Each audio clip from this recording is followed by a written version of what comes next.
difficulties. As usual, my audio is messed up. All right. Now it's good? Hello, everyone. Yes, it's good. Thank you. everybody. Welcome, everyone, to impromptu live stream. Yeah. Awesome to see everybody. Yeah. We been don't a have while. we don't have any announcements or anything. We just Well, we have a lot wanted going to... on, but I don't know if it's announcement time, but we are certainly both busy with the Dive Talk Go. You set up a whole warehouse. That's a big deal. We have a whole warehouse here in Georgia where we are now building our own Dive Talk gear. Amazing. The first piece of gear we're building is the Dive Talk Go. Right. But we both know that other Dive Talk gear now can be built in there. We have our own. It's incredible. We have our own manufacturing facility. And we are hard at work on Dive Talk Academy. So that's not new. It's not an announcement of this is when it's ready. But these are big deals. That's new for us. And hello from Germany. Hello, everyone. Yes, thank you. Welcome.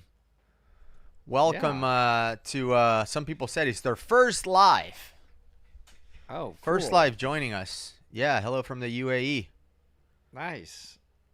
Welcome, everyone. Let's see. Yeah, the wedding was you guys epic. from Hungary. Gus was at my daughter's wedding. Thank you for saying that. It was we threw quite the wedding, and he's great. The main thing is forget about all the big party and all that. The main thing is my daughter married a wonderful person from a wonderful family. What more would a dad want for his daughter? Yeah. That's it. That's the bottom line. So we celebrated hard. Very hard. We even had an after party. How was that after party? That was awesome. Rocking. It was fun. That was amazing. Okay. Yeah. Hello from Lithuania. We had Hungary on the house, Germany, like everyone from Europe. Oh, all over Only the world people today. not in Europe are us, which is a bummer. We're right here. Wish working. we were in Europe. By the way, my daughter asked me the other day, what's your favorite European country? So number one is Iceland for me. It's my favorite country in the whole world. But we said without counting Iceland, because Iceland is like on a league of its own. Italy, come on. Italy? It's so beautiful, the Amalfi Coast, and then Amazing. just the food. Yeah. You could just do a food tour. Yeah. And if you're into the wines, right? So Italy, just That's funny. so beautiful. I said Italy, number one, and number two, tied for number two, again without counting Iceland, is Greece and Portugal. Awesome. Greece and Portugal. Portugal.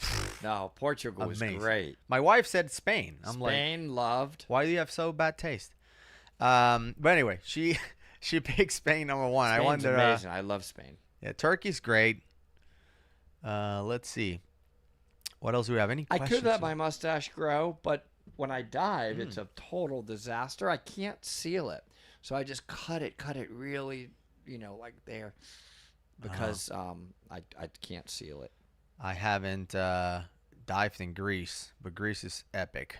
Love Greece. I went on an adventure when I was in Greece. So I was in Greece for 2 weeks for work, and it was a 4-day class that I was teaching.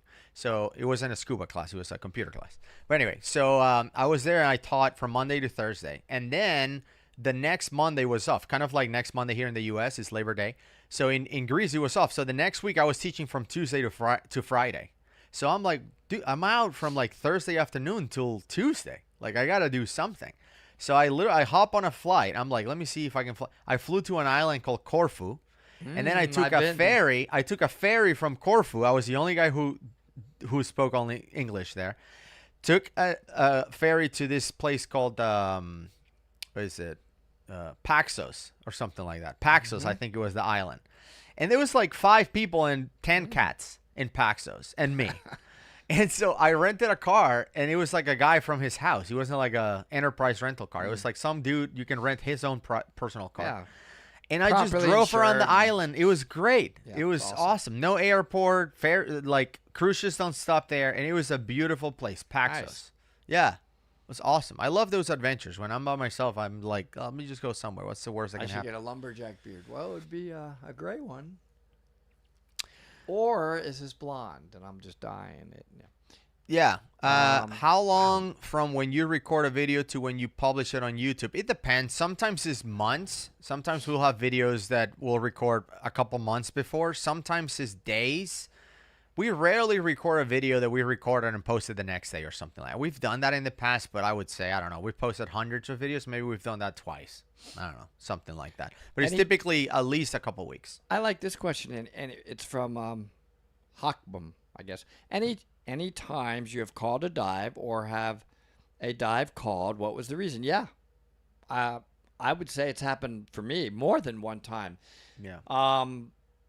Equipment not working is the main reason that I can recall calling a dive. We've also had dives called where I've been out and we were just like, these conditions are just no good.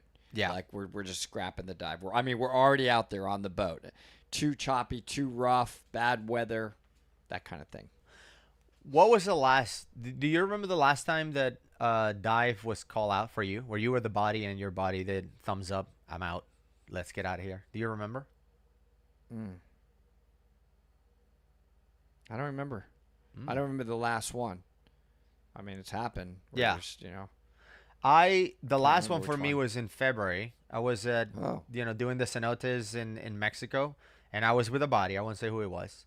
But like we went in and we were like, let's just do like a 3-hour dive. And like 2 hours into it, he comes to me and gives me the thumb up. And I'm like, dude, we're 2 hours. Come on. Yeah, but you know the rule in cave diving. In my head, you see this? In my head, I said this, but in reality, once he did this, I said, okay. No questions asked. Okay, let's go. Yep. And we got out, and it was his main light died, so he was in a backup light. Okay. So that's a good fair, reason to call it out. Valid reason to call it. Absolutely, in a cave. no problem. I want to visit. Yes, somebody said please visit the Philippines. Yes, absolutely. They've posted that many 100%. times. I wanna go. I will say, hey, I received a surprise this week, so completely unexpected. So I get a notification that I got a package, or we got a whatever. We got a package. It's normal. You get one. And so I go to the post office to get the package, and it's from Garmin. I was like, whoa, I didn't order anything from Garmin. This is kind of cool.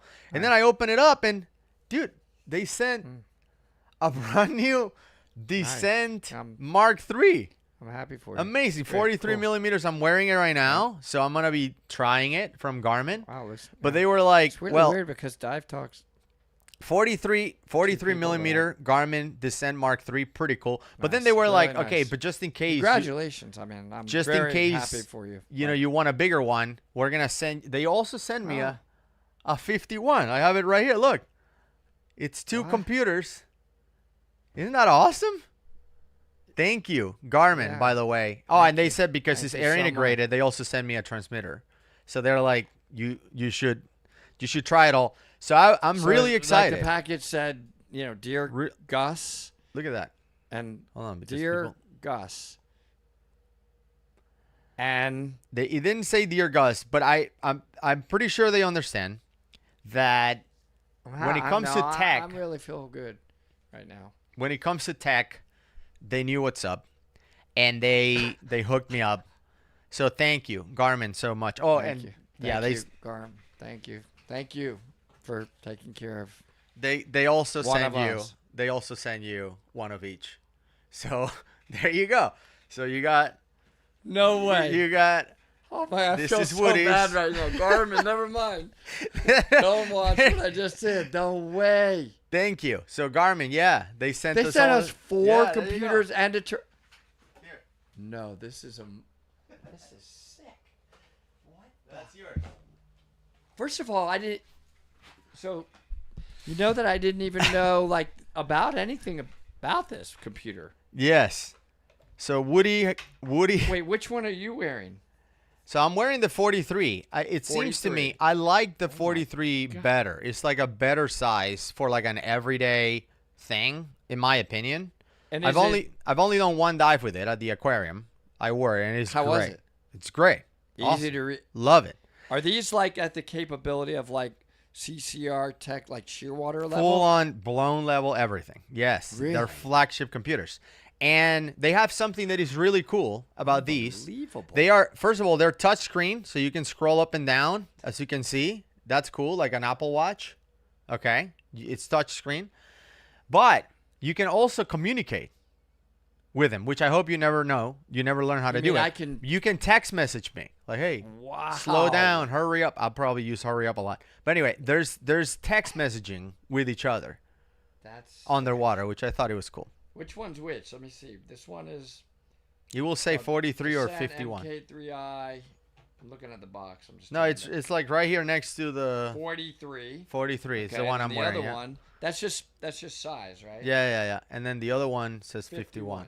Yeah. So it's just a matter of it's the same functionality with both. Same. Yeah. Well, the 51 has a light built in on the computer. Let me see. So it's like right here on the edge. Wow. Which I don't know how to use. Face up on that 53. Pretty cool. That thing is nice. I don't know how many questions we've missed. I'm just. Well, now we need to. So what we really need to do, though, Garmin, maybe they want us to actually dive with it, test it, and show it and review it, right? That's right. I'd probably wear the bigger one underwater. Yeah, the bigger one underwater. I think it would be. I mean, it doesn't look ridiculous. Does it do other stuff that Garmin stuff does? Yes. On land, like it tracks your exercise. It tracks your hiking, your exercising, your sleep. Wow. So there's the difference if you want to see it. Wow, big difference. Right. So I think this one is better for like an everyday use. Is that tracking your pulse and all that? Yeah. So, but it doesn't look humongous. I mean, it looks big, but like, yeah, if you're a diver, when you first showed me, I was like, what am I, chopped liver here? So they have their own transmitter. Are these proprietary? Like this transmitter will not work with shear water? Yeah, so unfortunately. they made their own thing, right? They're their own thing, but they also go to like, I think shear water is 30. No, it's like 6 feet radius. Yeah. You know, and sometimes you'll be out of range and it won't track. This one is 30 feet. Wow. And you can add up to 10 to your computer. So like if you had a class and all your students had transmitters, you can see everybody's air pressure on one computer. Yeah, it's pretty cool. So anyway, I am looking forward to testing it.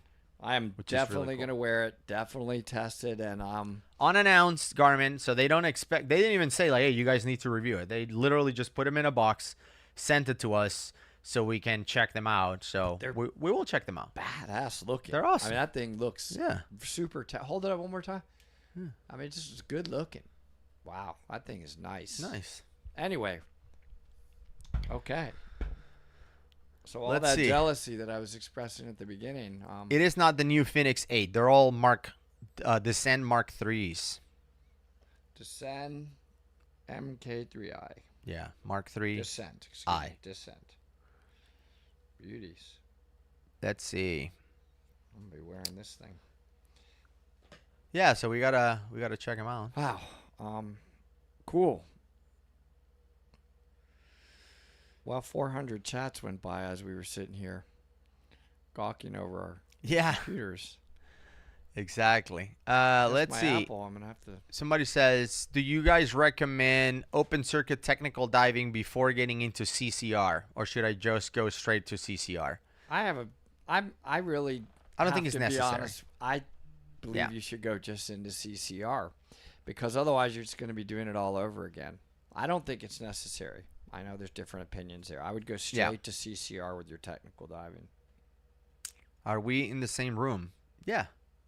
Why do you bail out to open circuit and not another rebreather, not a diver, just lever channel? Well, most people, the vast majority of CCR divers do not have another CCR on them, number one. 2 rebreathers? Number 2, why not bail out, you may say, to your buddies, CCR. Ooh, yeah, well, I'll probably get beat up for drinking it. But okay, so listen. A CCR is monitoring your partial pressure that you kept. It's literally reading it. It's connected to you. So if I bail out to Gus's, how do I know he was keeping the same partial pressure profile that I was keeping the entire dive, right? So therefore, I couldn't bail out to it. Not to mention, how am I going to bail out to it? It's a loop right here on his neck, right? It's not conducive. It's not like a hose that you can pass. So you just bail out to open circuit. You have a regulator hanging right here, and you end the dive. That's why, in a nutshell. Good question. Pretty good question. More people from Europe chiming in. Hello from Northern Ireland. Love it. Love Belfast. My favorite Mexican restaurant in the world is in Belfast. It's kind of weird, right? Let's see. Struggling to be in the middle here with this split cam How many situation. unknown caves are there? And how many unknown caves do you think there are? How would we know if they're unknown? I'm just saying. I'm white. I don't know how to Millions, answer the who question, knows? but endless Yeah. millions. I don't. It's unknown. I mean, everywhere around the world. Yeah. I'm heading keep to this- Bonterra Mine tomorrow. Have you been there? Yeah, we have an episode from Bonterra Mine. It's fun. You should check it out. It's like a whole travel vlog and everything else getting there. Sweet. wanna dive. The Dive Talk Go there. One of the big guides there is now just got certified on the Dive Talk Go. He actually invited us to come back with the Dive Talk Go. So we'll dive there. Wow, if somebody's name is Logan Pizza, makes me immediately want to have pizza. Pizza, yeah. Everybody knows the rules. That's from Maryland. Have you ever cave dived in Europe or Asia? Not yet. Not yet. Hello from Cleveland, Ohio. There you go. Cool. Ever dived the blue hole in Egypt? Not yet. Can't wait. Oh, I was talking to my kids about Diver Cemetery, which is the blue hole in the Hob, and they were like, "Oh, you never go there, right?" And I'm like, "No, I can't wait to go." I mean, at this pace, I'm never gonna go because I was there now. I never leave this office, but I can't wait. I know the feeling. Right. Right now, we're in heavy duty work mode. What's one of still the wildest one- stories yeah. you've covered on here? That's kind of a cool question. What do you think? The wildest, like, let's think. Boy, I don't know how many videos are we up to now. 400, a lot. The wildest story, the wildest in my opinion. I would say every time there's a cave rescue, it's been pretty crazy. Yeah. The wildest. And I then would- the cook that was rescued, the ship that was sitting that at the was bottom of the the ferry. ocean. That was incredible. That was crazy. That was wild. I'd say the wildest lunatics that we've ever covered still got to be those Russian guys that went and dove in Chernobyl. They're just That is insane. wild, yeah. So I'd say that's pretty wild. Oh no, dude! I've seen some footage from Seuss that is like He's it insane. makes Chernobyl feel like nothing. Really? Oh no, it's crazy. Remember when he was building his own scuba gear? Like he put like a fish tank on his head or something crazy. No, Yeah. they're crazy. Do you guys travel to other places with your gear, or do you rent it when you get there? I bring my own gear. Bring my own gear. Yeah, I mean, you don't bring everything. We don't bring weights, for example. You know, there's some stuff that you don't bring, but yeah, for the most part, we do. I have been present. What? Well, actually, there's a question. Have you ever been present during a dive fatality? I was present during a dive fatality, and they revived her dead and brought her back. It was on a liveaboard dive boat in Australia, and the crew brought her back. So I witnessed that whole thing. That was crazy. I haven't, and I hope I never do. It was unbelievable. They brought her. They brought her back. I mean, she was literally no heartbeat, dead. What advice would you give your past selves? Like scuba advice? Oh, That's a great question.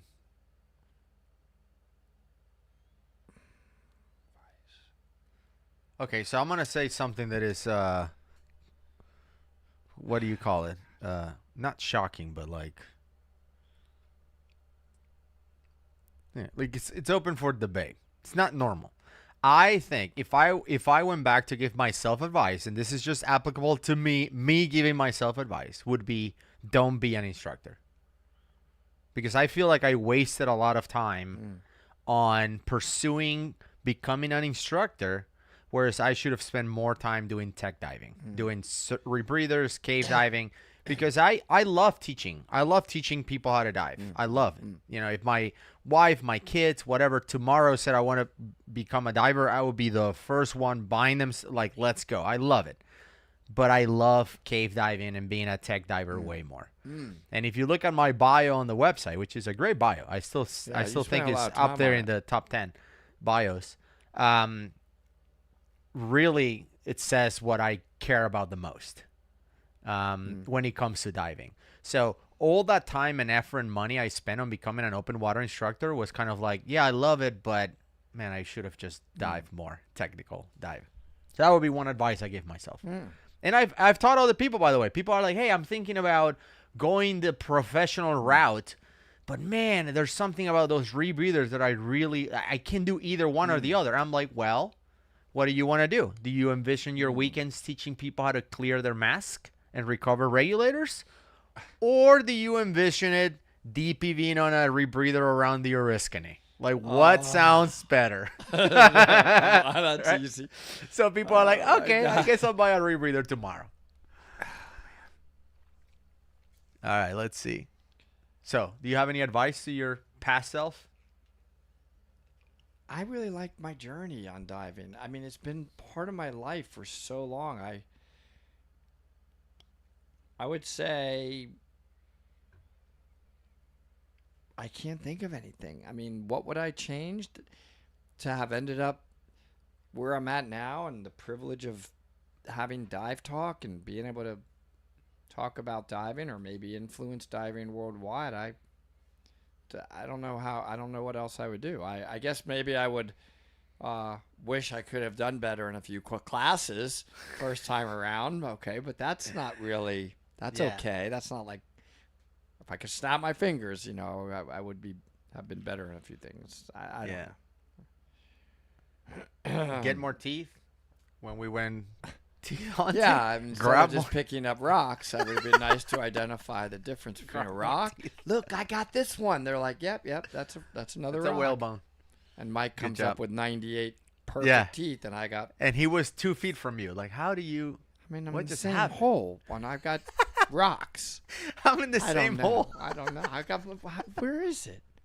It's incredible. We're talking Oh, about my God. megalodon shark tooth hunting. Somebody asked what was my favorite knife and what knife do I carry every day. I mean, it really depends on the mood, what my favorite knife is. I just like knives, period. Like overall, I don't know if I have a favorite one. I've made some knives, so I really like that. I gave you one. I made you one. I love that. Yeah, I mean, I just like knives. Like this thing right here. This is a really cool. I use it to open boxes and envelopes and stuff. I'm gonna put it close to the camera. Look at this thing. It's Damascus. Look at the pattern. Woo wee! Oh, come on. Look at the pattern in that thing. Cool. Awesome. So you gotta love it. It's like this little wedges. Yeah. Nice to open boxes and stuff. Sure. I think I don't know if I showed any one of the videos in Dive Talk Plus, but Oh, where was your first cave dive? Mine was Jenny Springs. was it? I thought it was in the Bahamas. Oh, what am I talking about? That was my first cave dive outside of the Bahamas. My first cave dive where I got certified was the Crystal Caves of the Bahamas, which is a heck of a way to start, right? The problem with that is you started at the prettiest caves Yeah. in the world. Yeah, it's like And learning how to golf now- in Augusta. I remember when I first got back to the Florida caves, Yeah. right, and people were touching them, and it's just, I don't want to criticize them. Wild West. Where's the crystal? And But like you learn to dive in a place like learning how to course. golf at the national, like Yeah. the Augusta. that was Augusta National. Yeah. And they're perfect, Now you- gorgeous. and now I'm you like, go golf somewhere else, and it's like, what is this crap? And As it's I'm great going- caves. as I'm going through the ear, clinking and clanging against the rocks. Exactly. Let's see. My first dive ever. I don't remember. South South Florida, Florida Fort somewhere. Lauderdale Beach, I think. I don't Mine was in remember. a quarry. You know, just Pretty. training. Yeah, gorgeous. I think I saw a pipe down there once. If you could change one thing about dive training, what would it be? I would say I would push for more competency from instructors. Yeah, you're big There's on some that. great instructors out there, but the vast majority of open water instructors are not great.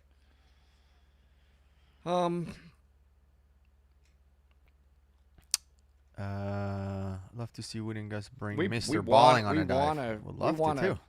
Do a collaboration with Mr. Yeah. B. Allen Mr. B. Allen, yeah. or Ballin. That was a whole video in itself, right? Where we disclosed. Let's see that this his question. name. When you do a lost line procedure, do you just leave your safety reel behind, come back and get it later? Yes. Yep. Yes. If you find Great the line, question. leave it there, and you're Get out. finding the line, and you're going out. Because if you lost the line, you had an emergency, whatever, nobody cares about the line, leaving the line. Yeah. How do you guys defog your mask? I use 500 psi if I can. It's my favorite defogger, but if not, whatever is available. You can use your own spit. Yeah. Have you ever had a scary moment where you thought maybe you were going to be needing to be rescued? Mm-hmm. Yes, but it was after I got to the surface. I mean, there's giant episodes on that where I got to the surface and I was just like collapsing on the surface from exhaustion. I didn't know what was going on. I was like, well, I think I have a problem there. But underwater, I don't remember ever feeling the need to be rescued while underwater. No, I've never had that. I have had to rescue people, though. Yeah. But not myself. Will Dive Talk Academy be recognized on launch? That's a really good question. So, as an academy or as an scuba agency, Dive Talk Academy follows the same standards all the other agencies follow. ISO Yes. standards, RSTC standards, RISA when it comes to rebreathers. Education and Standards Association. So we follow the standards that all their agencies follow. We're not going out there and being like, we know more than ISO, we know more than RISA. No, we're just following the standards that other agencies follow.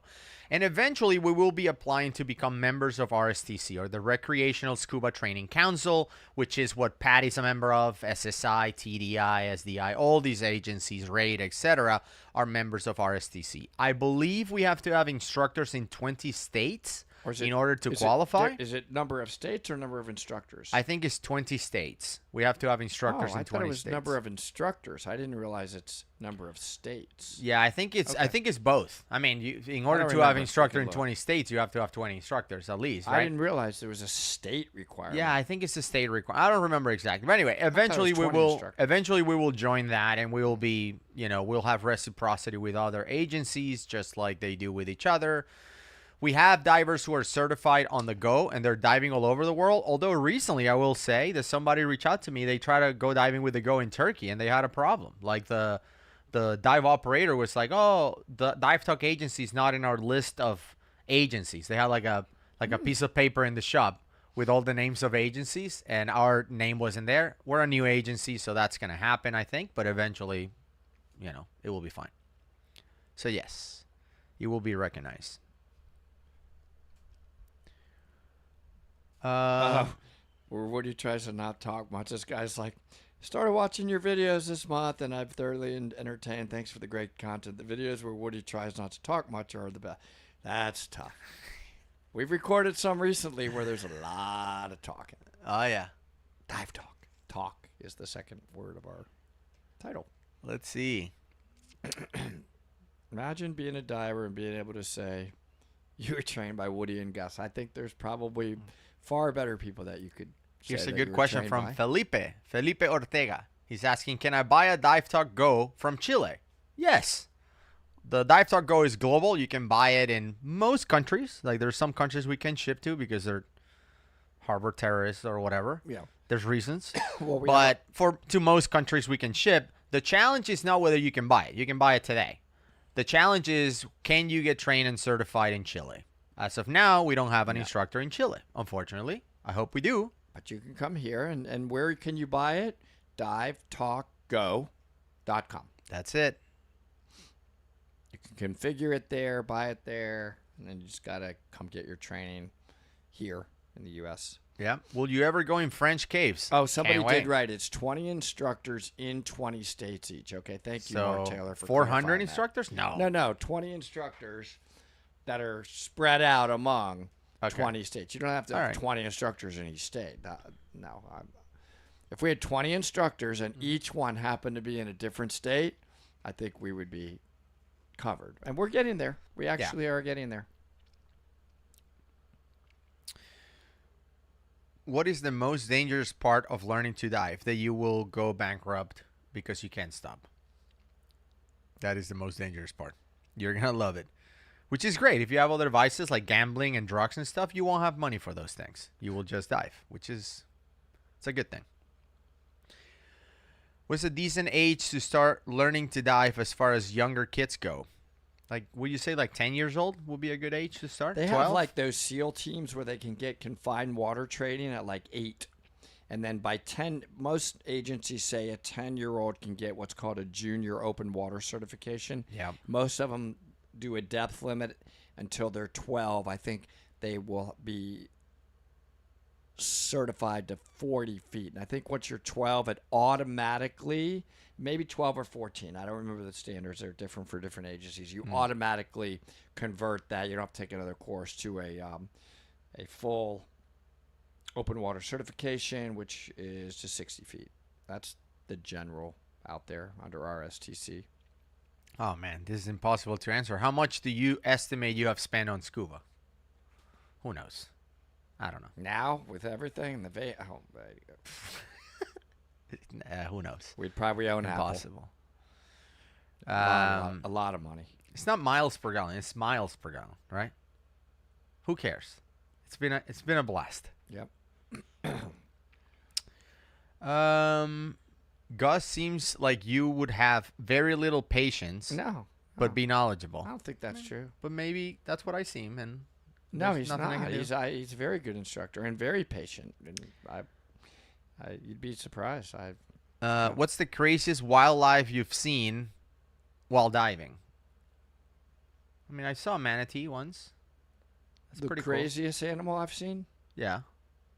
whale shark in the wild. Yeah. But my most too. bizarre still with this, I still think it's the weirdest looking animal underwater is a Moola Moola, the sunfish. I saw it once, and I was like, this thing That would be amazing. is weird looking.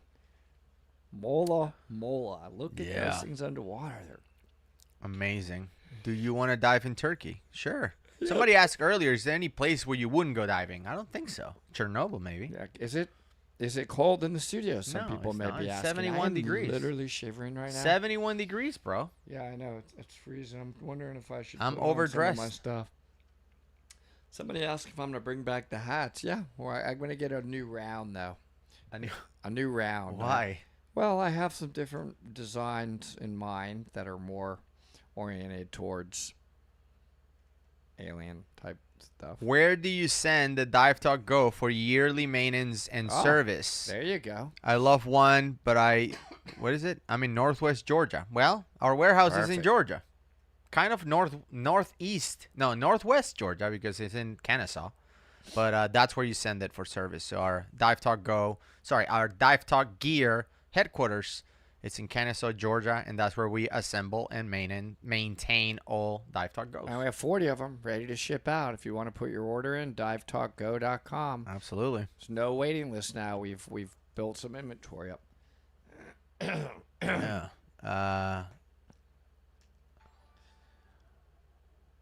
You guys in the same office space. Yes, I'm literally sitting here with Gus right now in this freezing studio. I just handed you the computer. Yeah, and you just handed me this. A Prime. And a Gray. Prime, yeah. He just handed me these.